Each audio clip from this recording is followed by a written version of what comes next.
안녕하세요. 군사돋보기입니다. 한국형 전투기 KF-11 보라매는 많은 곳에서 언급되듯 반사각 정렬 설계, 반매립 무장창, 매립형 안테나, 공기흡입구 내부 구조를 S자로 설계하는 등 다양한 저피탐 형상 설계가 적용되어 한국판 랩터라는 별명을 가지고 있습니다. 게다가 캐노피와 주날개, 꼬리 날개에는 적 레이더의 전파를 흡수하는 램이 적용되었고, 적의 레이더 전파가 KF-21의 존재를 알 수 없도록 하는 주파수 선택적 투과 기술 또한 적용되었는데요. KF-21은 엄연히 스텔스 전투기가 아니지만 RCS 수치를 0.5제곱미터 수준으로 낮췄기에 적기 측에서도 더 가까이 다가와야만 발견할 수 있을 가능성이 높습니다. RCS 수치가 작을수록 전자전 재민 공격도 잘 통하지 않고 레이더에서도 더 가까운 거리까지 접근해야 발견할 수 있으니까요. 반면 J-20의 RCS 수치는 엄연히 기밀이고 최소 0.1제곱미터 수준은 되는 것으로 알려져 있는데, 이게 사실이라면 J-20은 KF-21과의 공중전에서 먼저 KF-21을 발견하고 먼저 미사일을 쏠 확률이 높을 겁니다. 그러나 KF-21 전투기는 적기 레이더가 보내는 전파를 모사할 수 있는 DRFM 장비를 갖추고 있고, 이를 쫓아오는 중장거리 공대공 미사일의 자체 레이더에 쏘아보낼 수 있는 EW-수트 전자전 장비들을 갖추고 있습니다. 이를 통해 KF-21은 충분히 J-22 쏜 미사일을 엉뚱한 곳으로 흘려버리고 반격을 가할 수 있을 겁니다.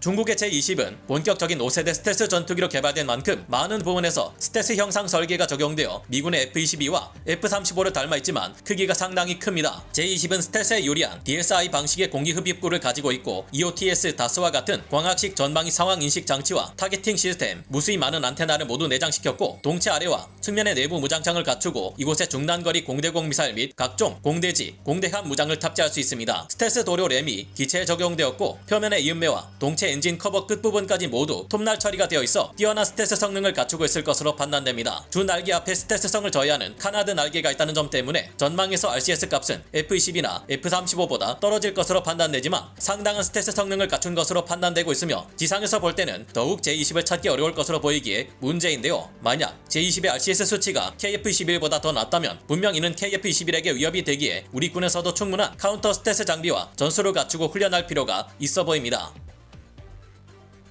우리 공군의 차세대 국산 전투기 KF-21의 가장 강력한 장점이라면 뛰어난 기동성과 저피탐성일 텐데요. KF-21 보라매는 미해군 항공모함의 함재 전투기인 F-18EF 슈퍼 호넷이 사용하는 F-414GE400 엔진을 사용하지만 슈퍼 호넷보다 작고 가벼우면서 추력대 중량비가 유로파이터 타이푼과 비슷할 정도로 높으며 날개에 걸리는 ing면 하중은 F-35보다 낮습니다. 덕분에 매우 뛰어난 기동성과 가속력, 선의 능력, 고바듬각 기동 능력을 보여줄 것은 물론 마하 1.2 정도의 속도로 제한적인 초음속 순항마저 가능할 것으로 예상되는데요. 보이지 않는 거리에서 중장거리 공대공 미사일로 벌이는 BVR전이 대세인 현대전에서도 KF-21의 뛰어난 기동성과 가속력은 중요한데, 상대 전투기보다 더 높은 고도에서 투하하는 중장거리 공대공 미사일의 사거리를 최대한으로 늘려주기 때문입니다. BVR전에서도 결국 누가 더 높은 고도에서 더 빠른 속도로 가속해 가장 멀리 장거리 공대공 미사일을 먼저 발사할 수 있는지가 중요한데, KF-21은 뛰어난 기동성을 발휘해 이런 공대공 교전에서 우위를 점할 것은 물론 근접전 도급 파이트에서도 상대방의 뒤를 쉽게 잡아 격추시킬 수 있게 도와줄 겁니다.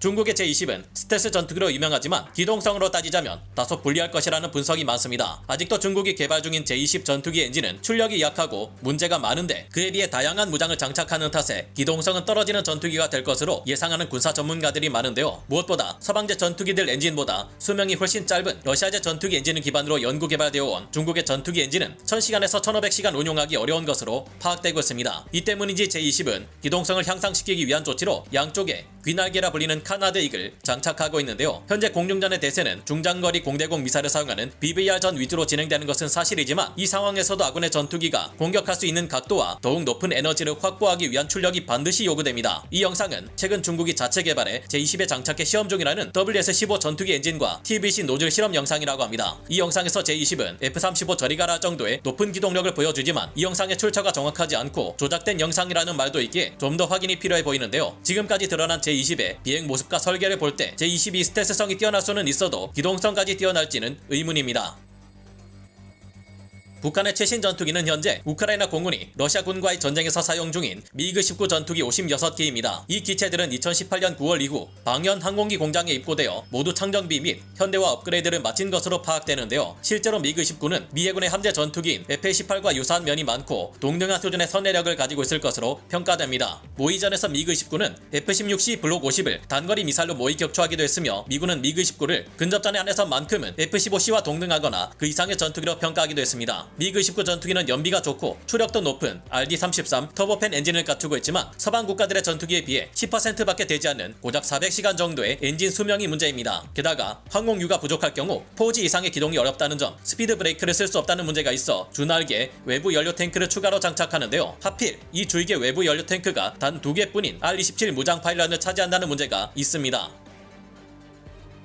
KF-21 보라매가 가진 가장 강력한 결정타는 앞으로 전력화될 스텔스 무인 전투기 쿠스-X들과의 협업과 현존하는 가장 강력한 장거리 공대공 미사일 미티어가 될 것으로 보입니다. 엄연히 KF-21 블록 1, 2는 5세대 스텔스 전투기가 아니기에 만약 중국의 J-22, F-35에 비해 크게 떨어지지는 않는 스텔스 전투기일 경우 KF-21이 상대하기 어려울 수 있는데요. 하지만 카운터 스텔스 장비로도 탐지하기 어려운 스텔스 무인 전투기들을 KF-21이 지휘하고 이 스텔스 무인 전투기들이 앞서 나가 내부 무장창을 개방하고 공대공 미사일을 발사할 경우 KF-21은 중국 J-20 레이더의 탐지거리 밖에서 공격할 수 있게 됩니다. 다만 이것이 가능하려면 현재 우리나라가 개발 중인 스텔스 무인 전투기들 중 일부가 작은 체급을 가졌음에도 공대공 미사일을 발사할 수 있도록 고성능 A4 레이더를 탑재 가능해야 하며 또 다른 일부 스텔스 무인 전투기들은 전자전의 수행 또한 가능해야 한다는 전제, 모두가 강력한 네트워크 교전이 가능해야 한다는 전제가 따르는데요. 실제로 우리나라에서는 2030년을 목표로 KF-21과 쿠스-X 스텔스 무인 전투기들 간의 유무인 전투기 복합 체계를 개발 중에 있으며 방금 말씀드렸던 작전의 수행이 가능하도록 진행 중입니다.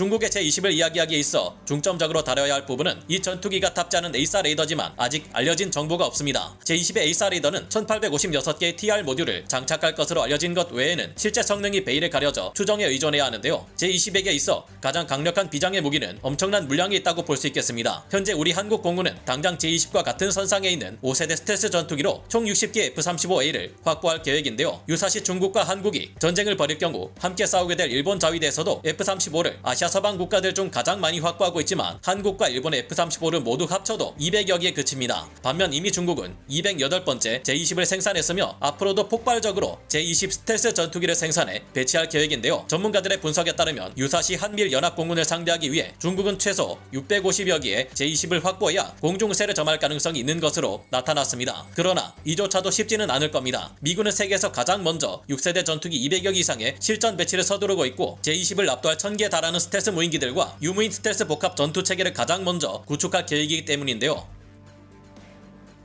북한 공군의 미그-19는 그다지 미래 전장에서 영향을 끼치기 어려워 보입니다. 미그-19는 이제는 근미래 전장에서 활약하기 힘든 노후된 전투기이며 다른 북한의 기체들은 더욱 상태가 심각한데요. 미그-19의 문제는 철저히 지상 요격 관제소인 GCI의 지시대로만 움직인다는 점입니다. 소련군의 미그-19 조종사들은 애초에 공중에서 문제가 발생할 경우 상황을 평가하도록 교육받지 않았고 지상의 GCI가 지시하는 대로 움직인다는 한계가 있습니다. 지상 관제소가 없을 경우 눈뜬 장님이나 다름없으며 전술마저 경직되는 것이 북한의 미그-19 전투기들입니다. 미그-19가 가진 레이더는 BVR 전에서 탐지 거리가 70km에 그치며 근접전에서는 35km에 그칩니다. BVR 전에 사용되는 AA-10 중거리 공대공 미사일을 최대 사거리에서 발사하기도 어려운 성능인데요. 우크라이나군의 미그-19와 달리 북한의 미그-19는 소련이 판매한 다운그레이드 버전이며 이런 기체로 공중조기경보 통제기의 지원까지 받는 최신의 전투기들을 상대하기는 어려운데요. 한국, 중국, 북한의 최신의 전투기 중 가장 위협적인 것은 아무래도 제-20이지만 중국은 한미일 3국 연합전력을 상대해야 한다는 점에서 우위를 크게 상실하게 됩니다. 앞으로 미래 전력을 생각하면